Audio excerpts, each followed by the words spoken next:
Magandang araw po, mga kaibigan. Welcome po sa Kulil TV. Atin pong tunghayan ang aking kwento na pinamagatang, We Will Always Be Together. Pero kung bago ka pa lang sa aking channel, paki-like po ng aking video, paki-click po ng subscribe button gayon din ang bell icon para lagi kayong updated sa mga paparating ko pang uploads.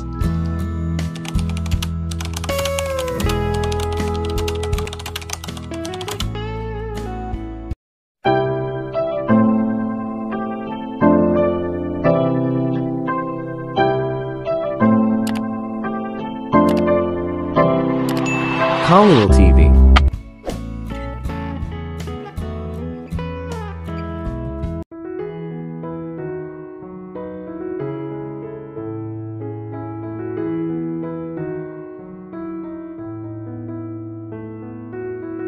Ang wedding fever ay kumalat sa bayan sa sandaling lumabas ang press release tungkol sa nalalapit na kasal nina Ivana at Juan Carlos. Sa loob ng ilang araw, ang anunsyo, na naipost sa website ng Jackson Logistics at lahat ng socials ng kumpanya, ang numero number 1 na trending na paksa sa lahat ng platform ng social media. Ang internet ay hindi makapaniwala. Hindi matanggap ng libu-libong mga adoring fans ni Juan Carlos na sa wakas ay dumating na sa kanila ang araw na kinatatakutan nila, at opisyal na wala sa market ang 3-month prince. Well, halos wala sa market. Tulad ng karamihan sa mga taong may hindi malusog na pagkahumaling sa kanilang mga idolo, kailangan nilang ibahagi ang kanilang galit at kalungkutan sa mga estranghero sa internet. Magdamag, naging kontrabida si Ivana, ang babaeng sumira sa lahat ng pantasya nila, at hindi nila maintindihan kung bakit sa lahat ng beauties in the universe na handang mahulog sa kanyang paanan, siya pa ang pipiliin ni Juan Carlos. Kailangang gumamit siya ng isang uri ng pangkukulam o spell ng pag-ibig sa kanya, sabi nila. At nang tumama sa Dirt Magazine ang expose ni Shena sa kanilang fairytale romance, at nalaman ng mundo ang tungkol kay Aiden, kinumpirma nito ang mga hinala ng lahat. Naging katotohanan ang mga opinyon, at nagkaroon ng kabuluhan ang kasalang shotgun, halatang inilagay ni Ivana si Juan Carlos sa sanggol dahil sa kanilang mundo. Ligtas na nakatago sa likod ng mga screen ng laptop at mga cellphone, ang mga bilyonaryo ay hindi umibig sa regular na simpleng Janes. Hell, hindi sila nagde-date sa labas ng kanilang mga social circle. Hindi sumagi sa isip nila na ang mag-asawa ay maaaring maging tunay na masaya at nagmamahalan.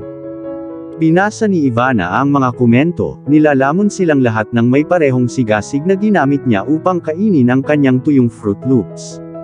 Karamihan sa mga buntis ay naghahangad ng maanghang na pakpak ng manok at iba pang magagandang bagay. Hindi siya. Gusto niya ang Fruit Loops araw-araw at buong araw habang nahuhumaling siya sa lahat ng kalokohang nakasulat tungkol sa kanya.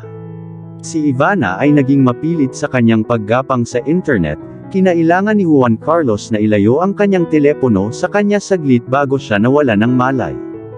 Sa kabutihang palad, may isang bagay na hindi niya kailangang pagmasdan, ang pagpaplano ng kasal. Gusto niya ng isang maliit, intimate do, na may hindi bababa sa 50 bisita, at kung ito ay sa kanya, sila ni Juan Carlos ay nilaktawan ng buong fanfare at dumiretso sa courthouse. Ngunit nilinaw nina Erica at Lois na hindi sila madadaya sa kanilang isang pagkakataon na ihagis ang pinakadakilang, pinakamagandang kasalang nakita ng Rock Castle. Determinado silang gawing usapan ng bayan ang kanilang espesyal na araw sa mga darating na century. Kaya sa wala pang 3 linggo upang pagsamasamahin ang ina ng lahat ng kasalan, itinaas nila ang kanilang mga manggas, sinalubong ang mga kaibigan ni Ivana at mga kapatid na babae ni Juan Carlos, at bumaba sa trabaho. Napakaraming dapat gawin sa 3 linggong iyon. Ngunit sa pagitan ng kanyang mga freelance na proyekto sa trabaho para sa Jackson Logistics at ang kanyang pagpipinta para sa Fugue, si Ivana ay nagkaroon ng napakakaunting oras sa kanyang mga kamay, at siya ay marahil ang pinakawalang kinalaman na bride sa kasaysayan ng lahat ng mga brides. Ngunit kahit na magkaroon siya ng oras upang planuhin ang kanyang malaking araw, hinding-hindi ito papayagan ni Juan Carlos. Sineseryoso niya ang mga utos ni Dr. Emily tungkol sa pagbabawas ng stress sa kanyang buhay. Kung pwede lang sana ay pumunta rin siya at binili ang damit pangkasal para sa kanya. Ngunit ito lamang ang iginiit ni Ivana na magkaroon ng interes. Nag-Google siya ng ilang araw sa pagsisiyasat ng mga bridal boutiques sa Rock Castle, ngunit lahat ng nakita nila ay hindi sumigaw ng first-time bride sa kanya. Karamihan sa mga damit ay masyadong moderno at bastos, o masyadong luma at boring. Sa ilang mga punto, ang kanyang mga bridesmaids ay nais na mag-pull out sa kasal, at isang malawakang away ang sumiklab dahil hindi siya makapagdesisyon. Ngunit nang malapit na silang sumuko at bihisan siya ng isang lumang sako ng patatas, sa wakas ay natagpuan ni Ivana ang kanyang dream dress, a sweetheart beaded A-line ball gown with a tulle overlay and cathedral train. Itong isa, anunsyo niya, kumikinang ang mga mata sa excitement. This is it. At sumang-ayon ang kanyang mga kaibigan nang subukan niya ito at maglakad-lakad sa store. Ito ay may kakaibang gilas na sumisigaw ng romansa at happily ever afters. Isang perpektong damit para sa isang espesyal na araw 2 taon at masyadong mahaba sa paggawa. Nang umabot sa isang linggong marka ang countdown sa araw ng kasal, nagsimulang lumabo ang mga araw sa isa't isa, at tila mabilis na lumipas ang oras. After a mildly entertaining hen party, ang maid of honor ay mabilis na nagsama-sama, at ang isang hindi kapani-paniwalang bachelor party ay sinubukan ni Julian ang kanyang makakaya upang makahinga ng kaunting buhay, ang araw na hinihintay ni Ivana at Juan Carlos na sa wakas ay dumating, na nagdala ng mga kulay abong ulap, kidlat at mga bagyo. Ang biyahe mula sa Greenpoint patungo sa lugar ng kasalan, ang kastilyo ng Oakhampton sa labas ng bayan, ay hindi kapani-paniwalang mahaba, higit na ginawa ng masamang panahon at madulas na mga kalsada. Ngunit sa steady na pagmamaneho ni Cassandra, nakuha nila ito sa record ng oras. Habang hinihintay nilang humina ng kaunti ang malakas na ulan dahil wala sa kanila ang nag-iisip na magdala ng payong, umupo sila sa nakatulala na katahimikan at pumasok sa red brick castle na may oversized stained glass windows, majestic arches and conical roofs. Nakaset laban sa backdrop ng sampungin na kalangitan at napapaligiran ng punong nakasuot ng mga hardin at mga nakamamanghang tanawin, ang guest lodge ay talagang isang tanawin upang pagmasdan, at ang libu-libong mga larawan na nakita ni Ivana sa lugar sa kanilang website ay hindi nagbigay ng hustisya.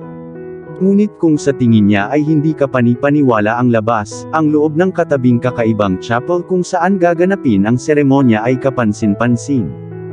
Ito ay sapat na malaking bahay sa lahat ng daang mga bisita ngunit sapat na komportable upang lumikha ng isang intimate na kapaligiran.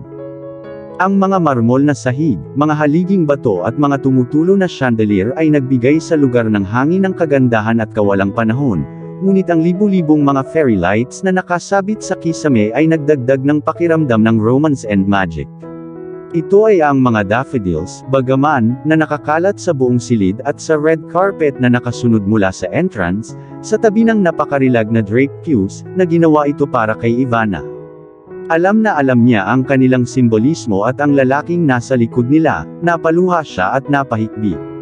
Kahit na sinubukan niyang hindi madamay sa pagpaplano ng kanilang kasal, si Juan Carlos ay nagdagdag ng isang sentimental na touch sa kanilang araw, at hindi niya ito maaaring mas mahal pa.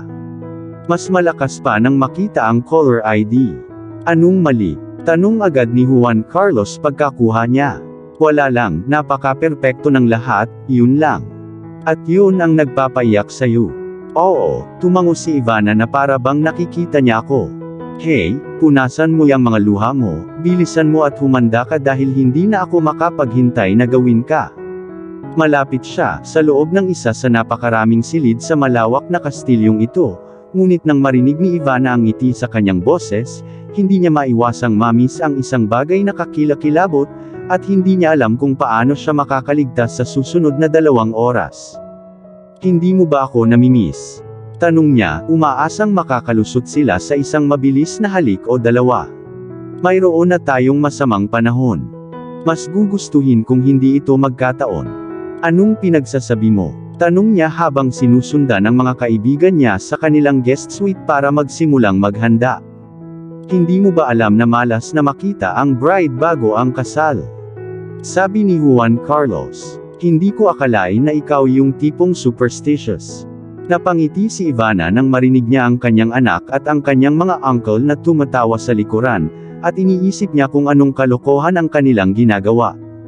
Hindi ako, seryosong sabi ni Juan Carlos. Pero naghintay ako ng napakatagal na oras para sa araw na ito. Wala akong ginagawa para sirain ito. Okay, sumang-ayon siya sa kanyang pangangatwiran, masyado silang malayo para tuksuhin ang tadhana. At mahal ko ang mga bulaklak. Naaalala mo pa ba kung ano ang ibig nilang sabihin? Paano ko malilimutan? Mabuti, tumawa siya. Ito ang unang araw ng natitirang bahagi ng ating buhay. Ang ating bagong simula. Dagdag niya. Oo, ang ating bagong simula. At mahal kita, Mrs. Jackson. Hey, ako pa rin si Miss Gonzales, alam mo. Sa susunod na 2 oras lang. Hanggang sa muli. At sa sumunod na 2 oras, si Ivana ay sinundot at hinila at tinulak habang ang makeup artist, si Franco, at isang buong iba pang mga pamper specialist ay gumagawa ng kanilang magic upang may handa siya. May 30 minutong natitira bago magsimula ang seremonya, huminto ang paghila at paghihimok, at muling nakahinga si Ivana. Ang kanyang mga kaibigan, masyadong, ay handang mag-rock and roll sa kanilang hindi magkatugma, blush pink bridesmaid dresses, matching nude louboutins and dripping diamond earrings, their hair swept up in romantic updos. You guys look amazing, sabi ni Ivana sa kanila habang kumukuha ng ilang snaps ng trio at ipinadala sila kay Lydia para sa kanyang vlog. At para kang isang panaginip na nagkatotoo, Ivana, bumulwak si Shena habang yakap siya, nangingilid ang mga luha sa kanyang mga mata. Sana'y biyayaan ka ng wisdom and strength and patience na makayanan ang masamang panahon at lahat ng iba pang bagyo sa iyong one true love. At hilingin ko sa iyo ang isang panghabang buhay na kamanghamanghang orgasms, tumikim si Lydia at tinapos ang kanyang mamosa. At tama ka, lahat ng iba pang mga damit na nakita namin ay namutla kung ikukumpara. At ako, sabi ni Cassandra habang siya ay lumabas ng ensuite bathroom na may apron sa ibabaw ng kanyang napakarilag, a line halter na damit. I wish you and Juan Carlos a lifetime of happiness, Ivana. Walang mas karapat-dapat dito kundi ikaw. Oh, you guys, stop it, umiyak na sabi ni Ivana, pinipikit ang kanyang mga luha, handang hindi umiyak dahil kung gagawin niya, masisira niya ang kanyang makeup. Hindi ito tinatabla ng tubig, ngunit hindi na siya nagtitiwala sa anumang bagay na nagsasabing siya ay advanced technology pagkatapos ang kanyang implant debacle. At sana lagi kang nasa buhay ko, kayong 3 lang ang pare-pareho, at hindi ko maisip ang buhay ko na wala kayo. Dagdag niya nang matunaw ang bukol na naputol sa kanyang lalamunan. Nagsiksikan sila, nag-group hug, at hiniling sa isa sa mga housekeeping staff ng hotel na kunan sila ng ilang pictures. Habang tumatakbo si Cassandra sa courtyard para tingnan ang kanyang catering staff, nagpunta si Shena para makipag-chat sa kanyang kasamahan na nakatalagang tumulong sa kanya sa pag-cover sa wedding para sa isang follow-up na kwento sa expose na ginawa niya ilang linggo lang ang nakaraan. Hindi rin makaupo si Lydia. Pumunta siya upang tingnan ang mga bisita at siguraduhing mayroon silang lahat ng champagne na nais ng kanilang mga puso.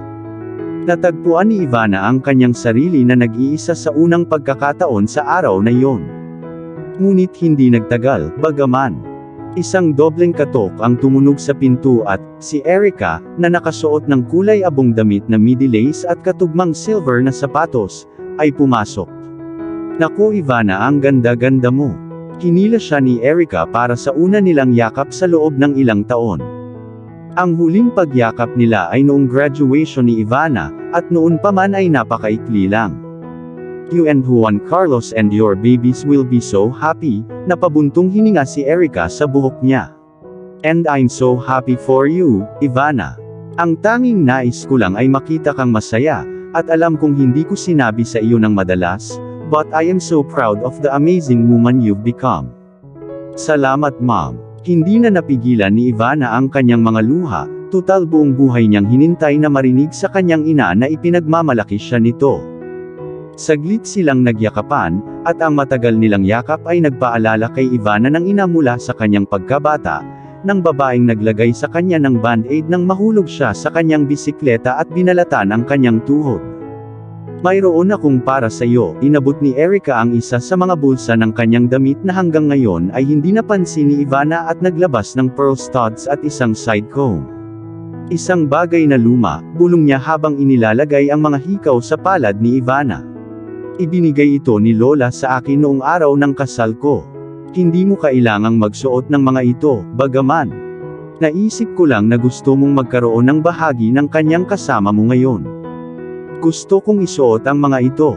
Mabilis na hinubad ni Ivana ang kanyang diamond drop na hikaw at isinuot ang pearl ng kanyang lola. At ngayon, para sa isang bagay na hiniram. Nagpatuloy ang kanyang ina habang inilalagay niya ang diamante flower at leaf side comb sa kanyang buhok. Nang sabihin mo sa akin ang tungkol sa iyong side-swept bun, naisip ko agad ito. Sana magustuhan mo. I love it, sabi ni Ivana sabay yakap ulit sa kanya.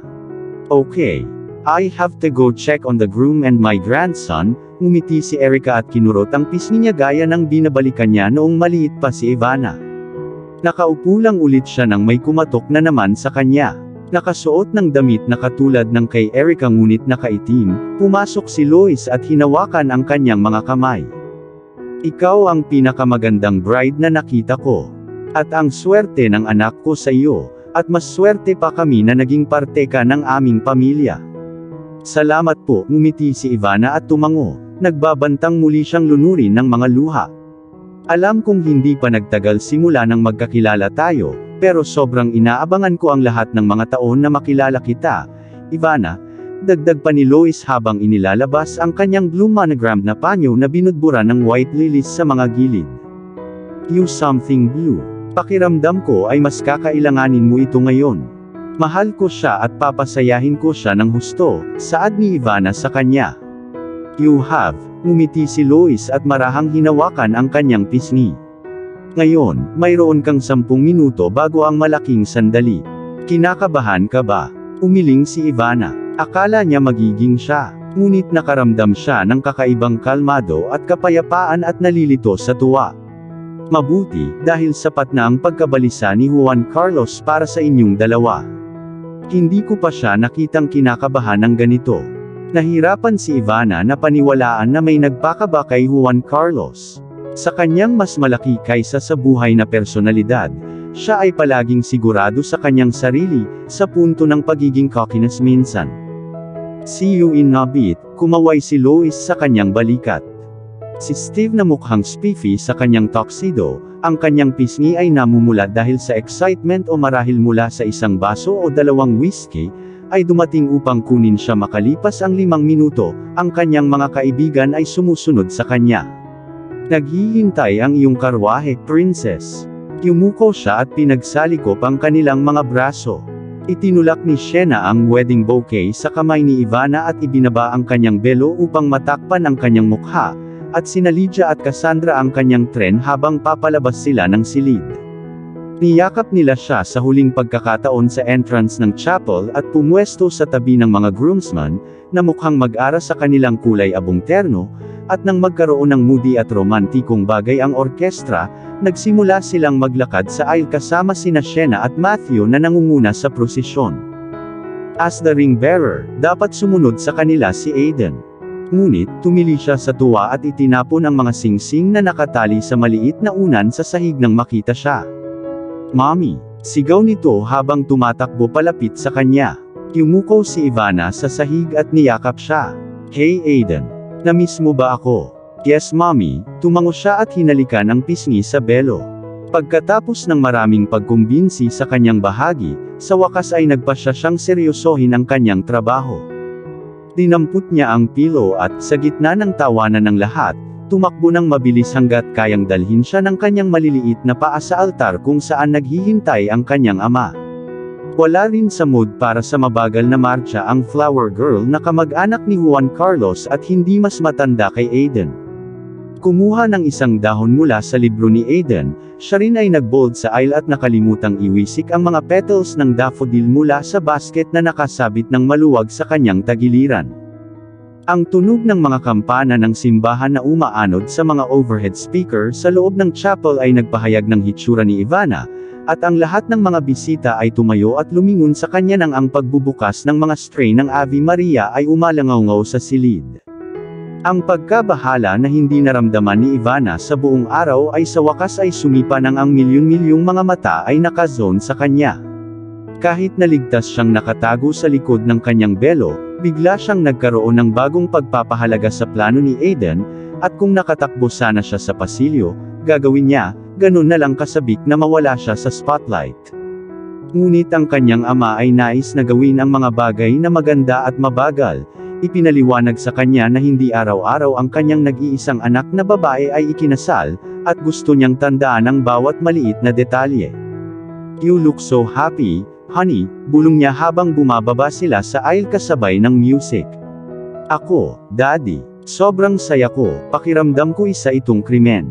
Ibabad mo lahat, sweetheart, dahil ito ang unang araw ng natitirang bahagi ng buhay mo kasama ang lalaking iyon," sabi ni Steve na tumango kay Juan Carlos na naghihintay sa altar.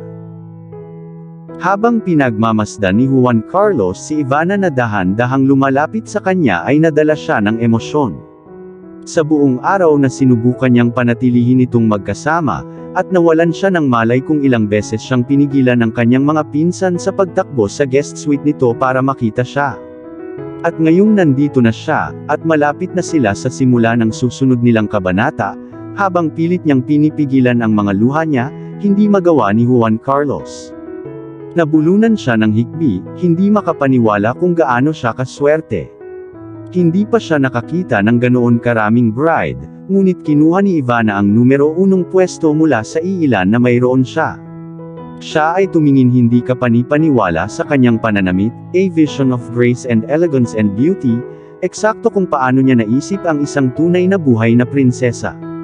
Ngunit muli, siya ang kanyang princess, ang kanyang impyerno, ang kanyang paraiso, at ang kanyang mabagal na pag-unlad sa pasilyo ay hindi gumagana para sa kanya. Tinawid niya ang silid sa ilang mabilis na hakbang, at sa isang mabilis na tibok ng puso, niyakap niya ito ng marahas niyang hinahalikan, na ikinagulat at nagpalakpakan ng lahat. "Sa tingin ko hindi pa oras para doon," bulong ni Ivana sa labi. "Wala kang ideya kung paano ko gustong gawin ito sa buong araw." Halos maiyak na siya ngayon habang nakayakap sa kanya. "Well, nag-alok ako. Ngunit may isang taong ayaw tuksuhin ang tadhana."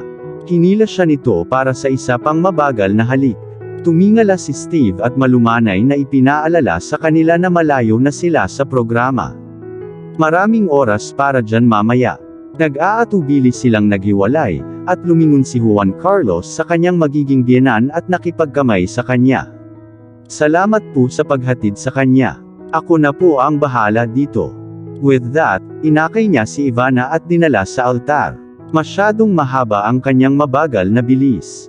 Binuksan ng pari ang seremonya sa kanyang pagbati, pambungad na panalangin, at sermon tungkol sa kasal matapos basahin ni Lois at Erica ang mga banal na kasulatan na pinili ni Ivana.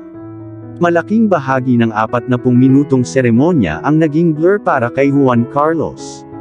Kung kailangan niyang sumulat ng pagsusulit tungkol sa mga sermon ng pari, mabibigo siya ng husto dahil si Ivana ang tanging tao sa kanyang orbit. Ngunit ng oras na para sa exchange their vows, siniguro niyang naroroon siya sa sandaling iyon. Kung tutuusin, ang mga salitang pinaghirapan niyang ilagay sa papel ay ang kanyang mataimtim na pangako sa kanya sa buong kawalang hanggan, at kailangan nilang tratuhin ng may antas ng pagtuon, pangako at kaseryosohan na nararapat sa kanila. Sa encouragement ng pari, lumingon si Juan Carlos kay Ivana at hinawakan ang mga kamay nito. "Princess," umpisa niya habang nawala ang sarili sa rosette pools sa kanyang mga mata. "Noong nakilala kita 2 taon na ang nakakaraan, hindi ko alam kung gaano kakahalaga sa akin. Kung alam ko noon, ang alam ko ngayon, hinding-hindi na kita pinakawalan, at sinubukan kong hanapin ka at iuwi. Ikaw ang aking puso, aking mahal, aking impyerno, aking paraiso. At dahil sa iyo lumaki ng kaunti ang mundo ko, lumiwanag ng kaunti ang mga araw ko at nabawasan ang lungkot ng mga gabi ko. Ipinakita mo sa akin kung paano magmahal, kung paano maging matapang at kung paano maging mahina. Itinuro mo sa akin kung ano ang ibig sabihin ng mahalin ang isang tao nang walang pag-aalinlangan at pag-asa. Dahil sa iyo at kay Aiden at sa ating little warrior, natututo akong maging mas mabuting bersyon ng aking sarili. Kaya salamat sa pagbabalik mo sa akin. Hindi pa siya natapos ay tumayo si Ivana at hinalikan siya habang dumadaloy sa kwarto ang mga hikbi nito. Kaya sa harap ng ating pamilya at mga kaibigan, patuloy ni Juan Carlos nang tuluyan na niyang ihiwalay ang sarili niya sa kanya. Ipinapangako ko na ako ang magiging kanlungan mo, ang iyong ligtas na daungan at mamahalin ka at magpapasaya sa iyo sa natitirang bahagi ng ating buhay. Mas mabuti ka, hinalikan ni Ivana ang kanyang mga kamay at ibinulong ang kanyang mga vows, ang kanyang boses ay sumasalubong sa kanyang lalamunan. Juan Carlos, 2 years ago, nung nakilala kita, I was so heartbroken, hindi ko akalain na magmamahal pa ako. Sobrang dilim at bigat ng lungkot ng puso ko, hindi ko akalain na magiging masaya pa ako. Sobrang disillusioned ako sa lahat ng bagay na ayaw kong magtiwala kahit kanino kahit kailan. Pero pinagmasdan mo ako sa lahat ng kapintasan ko at tinulungan akong ayusin ang mga bahagi ng aking sarili na akala ko ay sira at pagalingin ang mga peklat na akala ko'y masyadong malalim. Ipinakita mo sa akin na laging may pangalawang pagkakataon kung bubuksan natin ang ating sarili sa posibilidad. Pinag-apoy mo ako, hinahamon mo ako, pero higit sa lahat pinaparamdam mo sa akin na ligtas ako. Ang puso ko ay puno at magaan ng sabay dahil sa iyo. Pinilit mo akong magsimulang muli. Kaya sa harap ng ating pamilya at mga kaibigan, ipinapangako kong ako ang magiging bato mo, tahanan mo at apoy mo. Mamahalin at papasayahin kita habang buhay.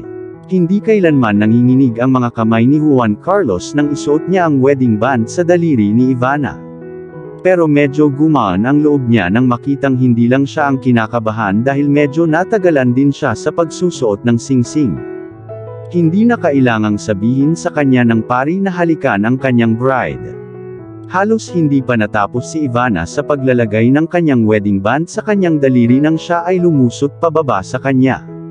Ilang sandali lang silang dalawa lang ang nasa kwarto habang umiiyak at magkayakap.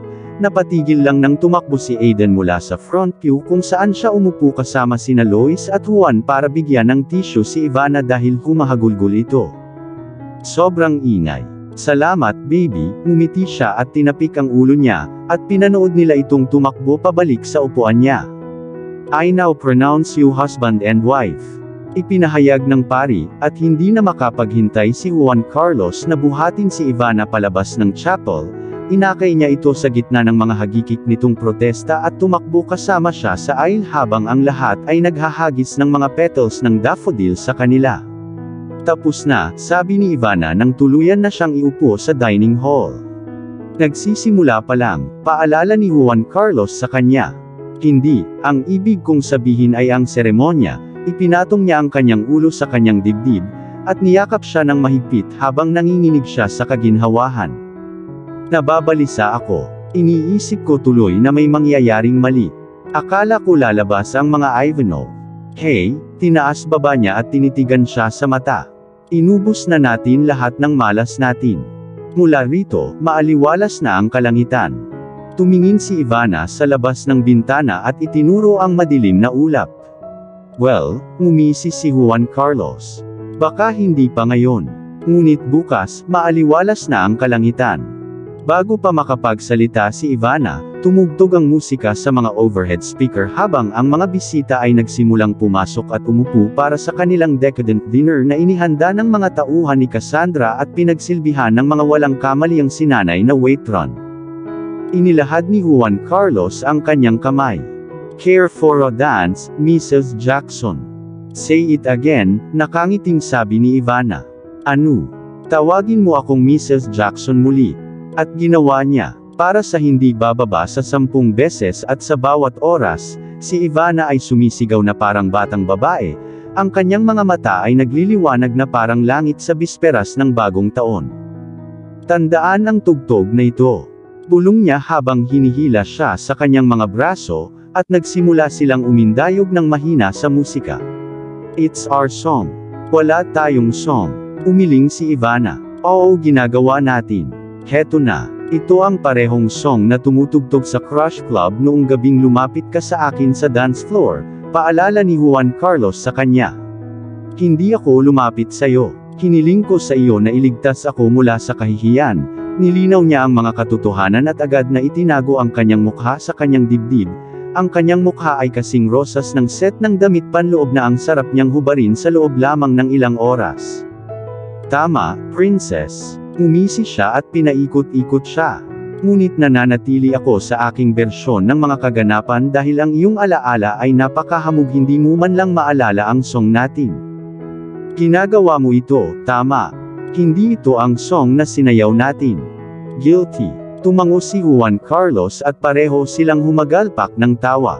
Pero gusto ko. Kaya simula ngayon song na natin, sabi ni Ivana habang nakatingin sa kanya.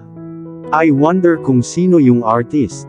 Huwag mo muna sabihin ang nasa isip mo. Inilabas niya ang phone niya para mabilis na Shazam ang tugtog. Ayan tuloy. Ipinakita niya sa kanya ang mga resulta. Choose to Love by Photronic. Sa tingin ko ito ay angkop, hindi mo ba iniisip? Tanong niya. Ito ay, sang-ayon ni Juan Carlos. Masaya ka ba? Completely. Napabuntong hininga siya nang muling kumawala sa mga braso niya. Ako rin, pag-amin niya. Pero mas magiging masaya ako kapag natanggal ko na ang damit na iyon at nakipagkulitan sa iyo. Maghanda upang maging mind-blown ngayong gabi, princess. Binigyan ako ng doktor ng malinis na bill ng kalusugan. Welcome back, Mr. Jackson, ngumisi siya. Hindi na ako makapaghintay na mabaliw. At eksaktong 3 oras mamaya, sa cabin ng kanyang pamilya sa Silver Lakes, pagkatapos nilang patulugin si Aiden para sa gabi, pareho silang nabigla. Matapos ang mahigit 1 buwang semi-celibacy na may paminsan-minsang pagseserbisyo sa sarili, ang katuparan ng kanilang pagsasama ay kasing tindi at nakakasira ng lupa gaya ng kanilang unang pagkakataon, ngunit mas malumanay si Juan Carlos sa kanya dahil sa kanyang maselang estado. Mahal na mahal kita, sigaw ni Ivana habang hawak siya sa kanyang orgasm. At ako, ikaw, princess. Makalipas ang 6 na buwan. Pagkatapos ng mga buwan ng paghahanda, ang 1 linggong eksibisyon ni Ivana sa Fugue ay isang napakalaking tagumpay. Nagawa pa niyang ibenta ang 2 sa kanyang mga painting. Ngunit sa lahat ng mga ngiti at pandering na ginawa niya sa Uber-rich ng Rock Castle, hindi niya aakalaing mas mababa pa ito. Kaya nang sumapit ang Sabado, ang tanging bagay na gusto niyang gawin ay ang bumagsak sa sopa at itayo ang kanyang mga paa. Hindi gaanong itatanong ng isang babae. Ngunit hindi siya nakatakdang tamasahin ang maliliit na bagay sa buhay. Nasubukan na ang bawat panlilinlang sa libro para isuko niya ang kanyang pwesto sa sopa at umalis ng bahay kasama niya, sa wakas ay pinalabas ni Juan Carlos ang pusa sa bag. Inatasan siya ng kanyang mga kaibigan ng sagradong trabaho na ihatid siya sa hit para sa isang sorpresang baby shower. Si Ivana ay hindi gustong pumunta kahit saan, pero hindi niya maririnig ang katapusan nito kung hindi siya magpapakita. Kaya't nagsuot siya ng isang pares ng itim na leggings, ang tanging bagay sa kanyang closet na kasya pa rin sa kanya at ang maong shirt ni Juan Carlos at isang pares ng sneakers. Ipinulupot niya ang kanyang buhok sa isang mataas na nakapusod at nagdab ng ilang light lipstick, at hinawakan ang kanyang tote. Sa ibaba ay nadatna niya si Juan Carlos na nanunood ng balita at si Aiden ay nagsusulat sa isang coloring book. Agad na tumakbo ang huli sa kanya para tingnan ang kanyang nakababatang kapatid na babae. Natutulog si baby. Tanong niya matapos hawakan ang tummy niya ng ilang minuto at hindi pa rin naramdaman ang mga sipa ng baby. Oo, pagod din siya tulad ni mommy, tumawa si Ivana at ginulo ang buhok. Okay, tawag ni Aiden sa balikat niya habang tumatakbo papunta sa sala para isuot ang kanyang sapatos at kunin ang kanyang backpack. You're rocking that denim shirt, turo sa kanya ni Juan Carlos at ngumisi. Parang pamilyar. Tinakaw ko ito mula sa aking hookup. Agad siyang ngumisi sa kanya habang hinihila siya nito sa kanyang mga bisig at hinalikan ang kanyang ilong bago niya ito binuhusan ng isang baso ng orange juice. Salamat. Bulong niya habang tinitingnan ang kanyang dala para sa kanyang prenatal vitamins. Nakahanda nang umalis. Tanong niya. Tumango siya at isinubo ang mga tableta sa kanyang bibig, hinugasan ito ng juice. Tandaan, kailangan mong kumilos na nagulat, babalatan nila ako ng buhay pag alam nilang sinabi ko sa'yo, paalala ni Juan Carlos habang nakayuko sa sahig para itali ang mga sintas nito. Hindi ako sigurado kung bakit naisip nila na maaari kang magtago ng sekreto. Nagpigil ng hikab si Ivana gamit ang likod ng kanyang kamay. Talagang kaya kong magtago ng sekreto, Mrs. Jackson. Ikaw, pakiusap, siya ay nanunuya sa kanya. Paalalahanan mo ulit ako, sino ba ang nagsabi sa lahat na may babae tayo sa oras na malaman natin ang kasarian ng baby? Hindi ako iyon. Umiti siya ng may kasalanan. Tiyak na alam mo kung paano gawing inosente si Shaggy. Sino ulit si Shaggy? Natatawang tumayo siya at lumingon sa sala para tawagin ang anak nila. Cool Aiden, come on let's go. Kung hindi tayo aalis ngayon malilate na tayo at mahihirapan ako sa mga tita mo. Coming dad. Sigaw ni Aiden habang tumatakbo pabalik sa kusina na nasa maling paa ang sapatos, hila-hila ang backpack sa likod niya. Anak, paano ka pa nakatakbo sa mga hindi natatadtad ng paa mo? Bumuntong hininga si Juan Carlos at lumuhod ulit para ayusin ang sapatos ni Aiden bago ito binuhat at isinuot ang backpack sa balikat. Bumaba na si Brenda nang papalabas na sila ng bahay. Have fun, sabi niya sa kanila. Makalipas ang kalahating oras ay nasa heat na sila. Tawagan si Jace kapag handa ka nang umalis. May meeting ako pagkatapos ng appointment namin ni Dr. Linda, sabi ni Juan Carlos sa kanya habang nilapitan siya nito at hinalikan. Ayos lang, I'll ask Cassandra to drop me off, sabi niya habang inalalayan siya palabas ng sasakyan. Bye Aiden, be good at wag mong paiyakin ang therapist ni Daddy. Kumaway siya sa anak at siniil ng halik. Hinalikan siya ni Aiden ng 10 at agad na kinalimutan ang tungkol sa kanya at nagpatuloy sa pagdaldal kina Steven at James sa harapan. Mahal kita princess. Hinalikan siya ni Juan Carlos sa noo at itinulak siya sa entrance. Sa kabila ng pagiging nasa ilalim ng bagong pamamahala, hindi gaanong nagbago ang restaurant mula noong nandoon si Ivana sa kaarawan ni Shena ilang buwan na ang nakalipas. Ipinakita siya ng babaeng punong abala sa pribadong silid na nabuk ng kanyang mga kaibigan. Surprise, naghiyawan ang lahat pagkapasok niya, at dahil hindi niya inaasahan ang mommy at mga kapatid ni Juan Carlos at kanyang mommy na si Erica, hindi na niya kailangang i-fake ang kanyang nagulat na mukha ng sobra. Oh, kayo. Sumirit siya pabalik sa lahat habang lahat sila ay nakayakap sa kanya na parang ang tagal na nilang hindi nagkita, kahit na lahat sila ay tumigil sa kanyang eksibisyon sa buong linggo. Napakaganda nito. Bumulwak si Ivana habang kinukuha niya ang palamuti sa silid. Sa anumang araw, ang lugar ay karaniwang kitted out sa minimalist elegance. Ngunit ngayon, ang kanyang mga kaibigan ay ginawa ang lahat ng out upang ibahin ang anyo ito sa isang Starry Night-themed wonderland.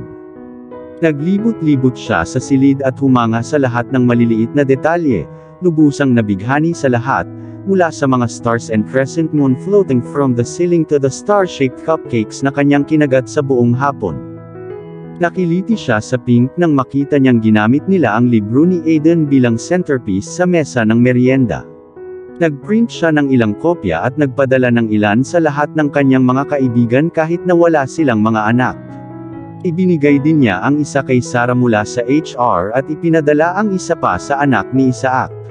Nakatanggap siya ng mga kapanapanabik na review mula kay Sarah at Isaac, at hinimok pa siya ng mga ito na isipin ang pag-publish nito. Ngunit hindi niya pinaplano na ikomersyal ang libro. Ito ay isang gawain ng pag-ibig na gusto niyang ibahagi sa mga malapit at mahal sa kanya. Sabi niya sa'yo diba? Niyakap siya ng mga kaibigan niya habang kukuha pa siya ng mga cupcakes. Sino? Sinabi sa akin kung ano. Nagkunwari siyang kamangmangan. Tungkol dito, syempre, ungol ni Shena. Sa totoo lang, ito ang dahilan kung bakit hindi ako nagtitiwala sa mga may asawa. Hey, watch it. Saway ni Ivana sa kanya. Ngunit nagulat ka ba na sinabi niya sa kanya, itinuro ni Cassandra.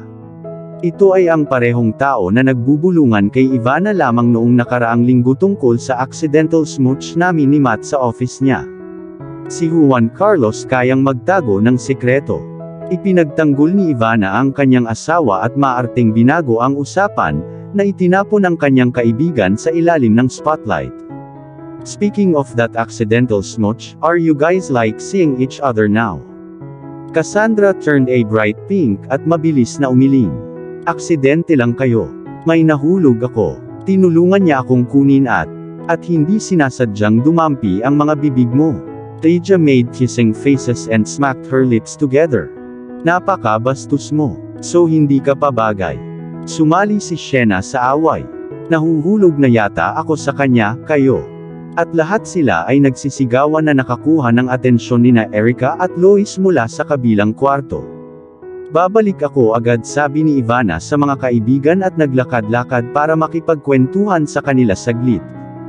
Hindi na ngayon, sabi ni Lois sabay hawak sa tiyan niya. Yes po, pumayag si Ivana. In 2 weeks, andito na siya. Nakapili na ba kayo ng pangalan? Umiling si Ivana kahit meron na sila. Pero nangako sila ni Juan Carlos na hindi nila sasabihin kahit kanino hanggang sa dumating ang baby.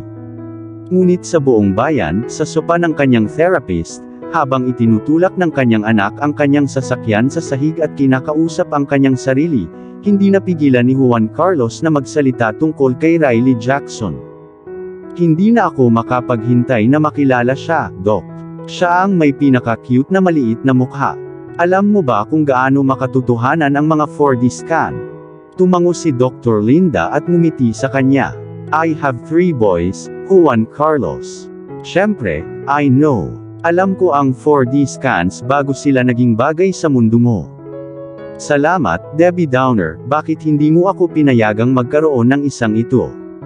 Ungol ni Juan Carlos sabay upo. Anyway, I bet hindi mo alam ang ibig sabihin ni Riley. Umiling si Dr. Linda at isinara ang kanyang notebook. Ako rin, ngumiti siya at binuhat si Aiden. Ang assignment mo ngayong linggo, Dr. Linda, ay alamin kung ano ang ibig sabihin ni Riley at tawagan ako sa iyong pananaliksik. Pwede mo na lang i-google, Juan Carlos. Saka bakit pa kita babayaran kung kaya ko lang i-google ang lahat sa sarili ko? Tanong niya, naka-arko ang kilay, kumikislap ang mata niya sa saya. Bye Juan Carlos. I'll see you next week. Tumawa siya at kinawayan sila palabas ng office niya. Bye Aiden. Kumaway pabalik sa kanya si Aiden. Bye-bye Dr. Linda, be good. Nasa Jackson Logistics sila makalipas ang 15 minuto, kung saan ginugol ni Juan Carlos ang malaking bahagi ng kanyang hapon sa isang meeting kasama ang Aero Shipping at Lasso, tinatalakay ang kanilang mga revenue kada quarter. Sa kabila ng kanyang unang pag-aalinlangan tungkol kay Andre, ang lalaki ay nananatili sa kanyang bahagi ng kanilang kasunduan at hindi nasira. Pero personally, akala ni Juan Carlos ay isa pa rin siyang asshole. Ang kanyang opinyon ay matatag na pinagtibay sa lalong madaling panahon nang ang meeting ay malapit ng magsara, at si Andre ay kailangan lamang na ipagmalaki ang tungkol sa bagong painting na binili niya sa Fugue. Pag-aari ko ang isang piraso ng iyong asawa ngayon, Jackson. Hindi, asshole, pagmamayari mo ang isang piraso ng kanyang pagkamalikhain. Ungol ni Juan Carlos at naglakad na papunta sa opisina niya, sinundan naman siya ng mga pinsan niya. Bakit mo siya hinahayaan na gahasain ka ng ganyan? Tanong ni Julian habang pinapainit silang lahat sa isang round ng inumin. Hindi ka ba magagalit kung ang lalaki ay patuloy na nagsasalita ng smack tungkol sa iyong asawa? Si Andre pala, idinagdag ni Matthew ang kanyang 2 sentimo sa usapan. Siya ay isang asshole. Ganyan ang ginagawa niya. Gayunpaman, dapat nakahinga ka ng maluwag, ang isa pang baliw na kambal sa wakas ay nasa likod ng mga bar. Madali siyang bumaba, sumimangot si Juan Carlos. Hindi siya magiging masaya sa magaan na pangungusap na natanggap ni Alexei.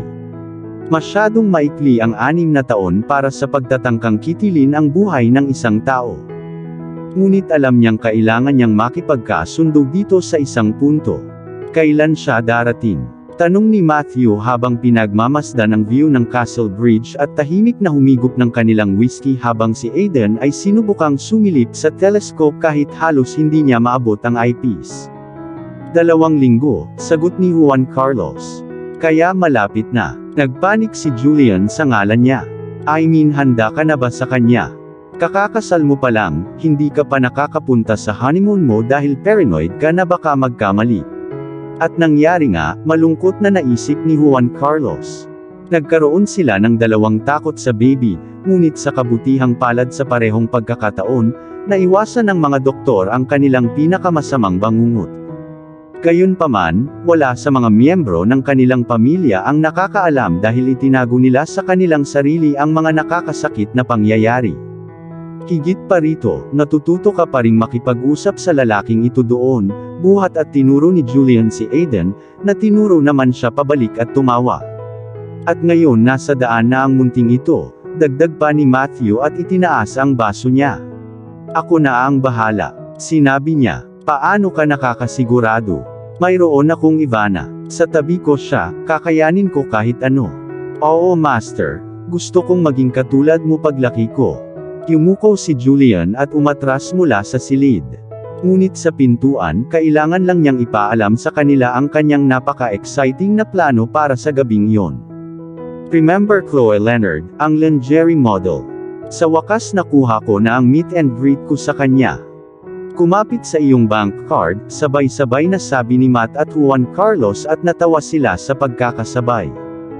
At mayroon akong cooking class na dadaluhan, anunsyo ni Matthew habang itinapon niya ang kanyang baso sa mesa, nabangga ang kanyang pamangkin at lumaktaw. Kaya iyon ang tinatawag nilang banging ngayon. Cooking class. Tawag ni Juan Carlos pagkatapos ay binaliktad ni Matthew ang ibon at nawala sa paningin. Daddy, sabi ni Aiden sa likod niya. Yes, ano na, cool Aiden. Napalingon siya sa anak. Ano ito, tanong niya habang nakataas ang hintuturo sa ere, ginagaya ang tiyuhin. Umungol si Juan Carlos at mabilis na ibinaba ang kanyang kamay. Hindi namin ginagawa yon. Bakit? Tanong ni Aiden. Dahil hindi ito magandang bagay. Bakit? Tatanungin natin si Mommy. Tila natuwa si Aiden sa sagot niya, at ibinalik niya ang atensyon sa telescope.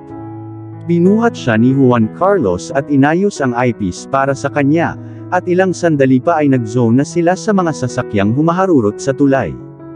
Nang gabing iyon, pagdating nila sa bahay, ang bahay ay hindi pangkaraniwang tahimik, at si Juan Carlos ay dumiretso sa kanilang bedroom upang hanapin si Ivana sa sandaling maihiga niya si Aiden.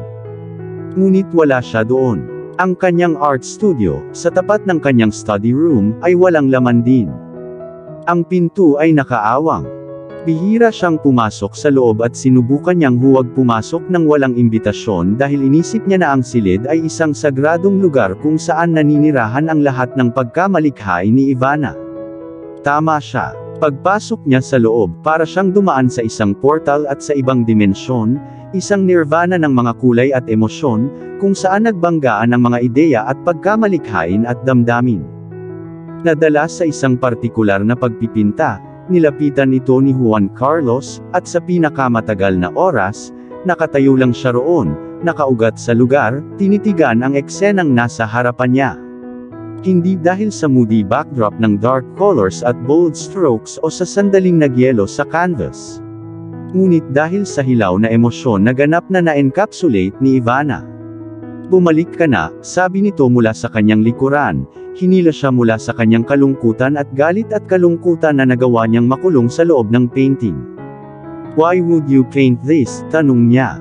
Lalong pumasok siya sa kwarto at tumabi sa kanya. Kailangan ko. Kung hindi, sigurado akong mababaliw ako nito. Kailangan kong alisin ito sa akin. Pero hindi mo ito binigay sa akin. Hindi ito sayo. Ako ito. Ang aking damdamin.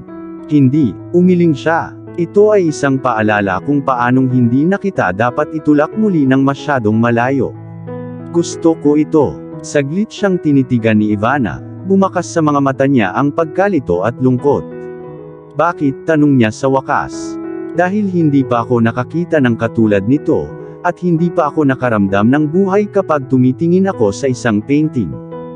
Okay, tumango siya na parang naiintindihan niya. Ngunit alam ni Juan Carlos na hindi niya ito naiintindihan dahil, siya rin, ay hindi maintindihan ang alinman sa mga ito o kung bakit siya nagkaroon ng visceral na reaksyon sa painting. Salamat, umiti ito at hinalikan siya, humigpit ang pagkakahawak nito sa kanya habang tumatagal ang pag-ungol nito sa kanyang mga braso.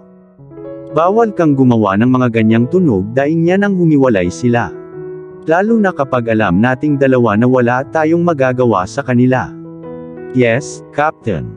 Natatawang sabi ni Ivana at muling ibinaba ang ulo para halikan ang dimple nito. Papunta na ako sa kama, sasama ka ba? Tanong niya nang maghiwalay sila. Nasa likod mo lang ako, sagot ni Juan Carlos sabay abot ng painting at itinaas ito. I love it. Isasabit ko na sa opisina ko. Dinaan nila ang kanilang gabi-gabi na ritual, naligo, nagsipilyo, nadulas sa ilalim ng mga saplot at pinatay ang mga ilaw. Pero sa di malamang dahilan ay hindi mapakali si Ivana, at kahit gaano katagal hinagod ni Juan Carlos ang likod niya para pakalmahin siya ay hindi siya mapakali. Dapat ba kitang paliguan?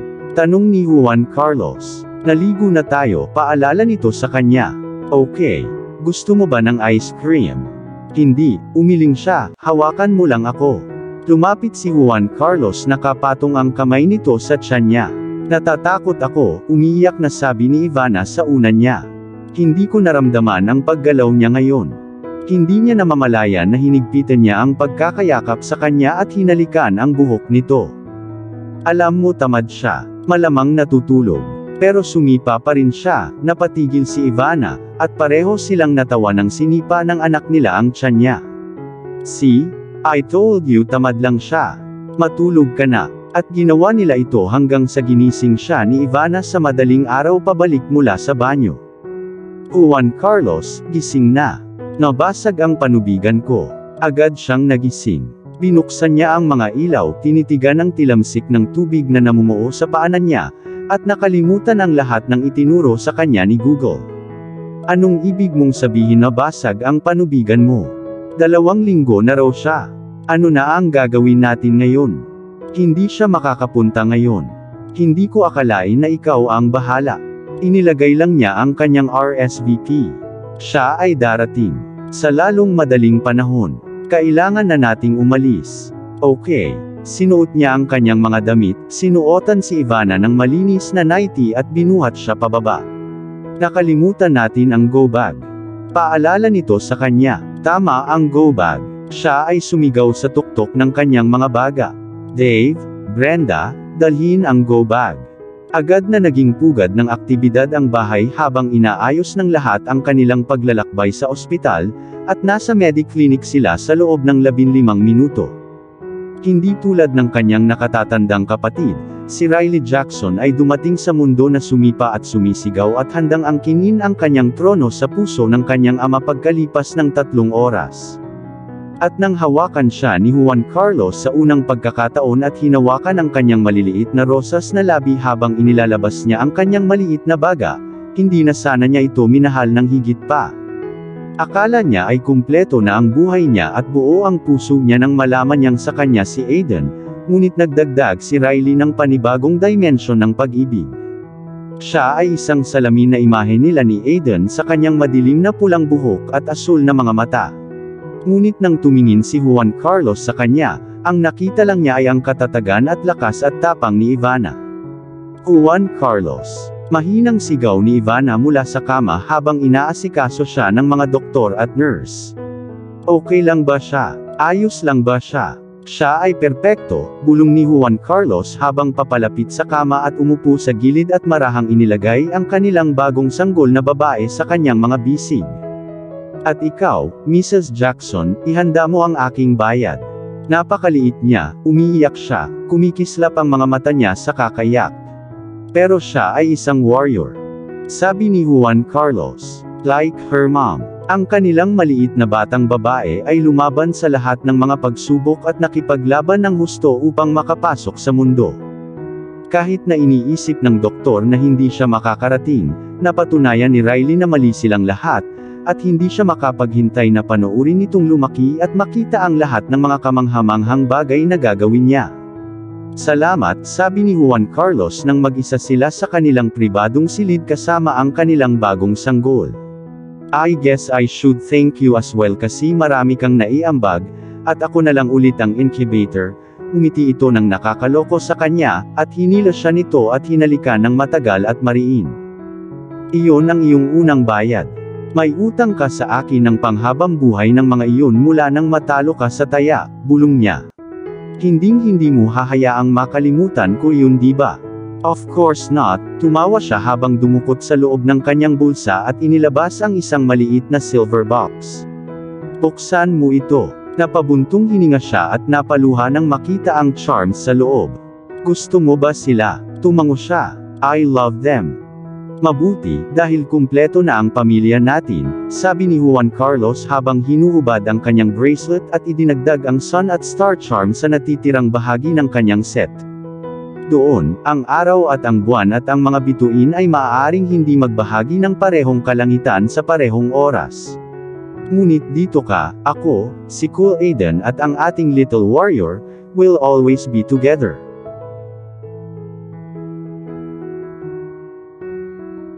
At dito na po, nagtatapos ang kwentong pag-ibig ni Ivana at Juan Carlos. Ang pag-ibig, hindi lang basta emosyon na nararamdaman, kundi isang desisyon na dapat panindigan. At ang tunay na seryoso hindi agad susuko sa isang relasyon, hahanap muna yan ng solusyon para maayos ulit ang sitwasyon. At lagi po nating tandaan, at sa tamang panahon, may isang taong magpapatunay sa iyo kung bakit ka para sa kanya. At kung bakit hindi ka para sa iba. Sana po ay may nakuha kayong aral at inspirasyon sa kanilang pag-iibigan. At muli po ay samahan at suportahan niyo po ako sa mga kwentong pag-ibig na ibabahagi ko sa inyo. Maraming salamat po. God bless at ingat po tayong lahat.